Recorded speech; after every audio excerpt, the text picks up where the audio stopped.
Text features are just what you need to take a non-fiction book and make it easier to read. There's a whole lot of words and so much to see, but it can all be a breeze with text features. Let's take a quick look in this big book about history. How to understand it all seems just like a mystery, but if you look closely you'll notice there in fact is a lot more here than a bunch of paragraphs. For example, here's a heading I just found. It tells us what this section's gonna be about. Look over here, it's a photo with the caption. We can read to find out what's the name of this contraption. And if you already know what you're looking for, the index will tell you where to find it. And if it's an important word that you should remember, the author may have made it bold or underlined it. Text features are just what you need to take a non-fiction book and make it easier to read. There's a whole lot of words and so much to see, but it can all be a breeze with text features. I'm talking about that page in the front of the book. It isn't nonsense, it's a useful thing called the table of contents. It tells you what's in the book and on which page, so you can quickly find the section you need to read that day. This page has a diagram of a car.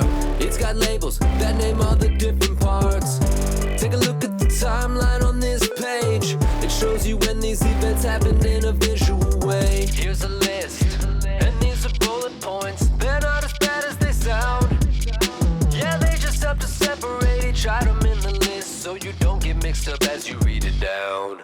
Text features are just what you need to take a non-fiction book and make it easier to read. There's a whole lot of words and so much to see, but it can all be a breeze with text features.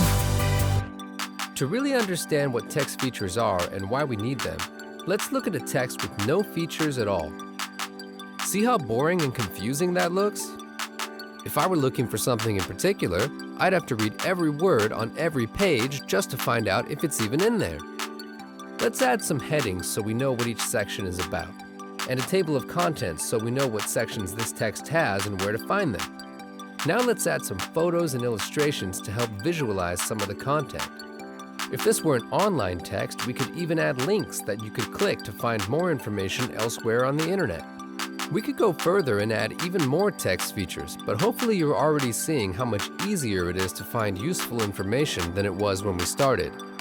It really makes a big difference, which is why I've been saying that text features are just what you need to take a non-fiction book and make it easier to read. There's a whole lot of words and so much to see, but it can all be a breeze with text features.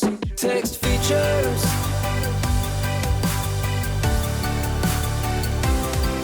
Text features.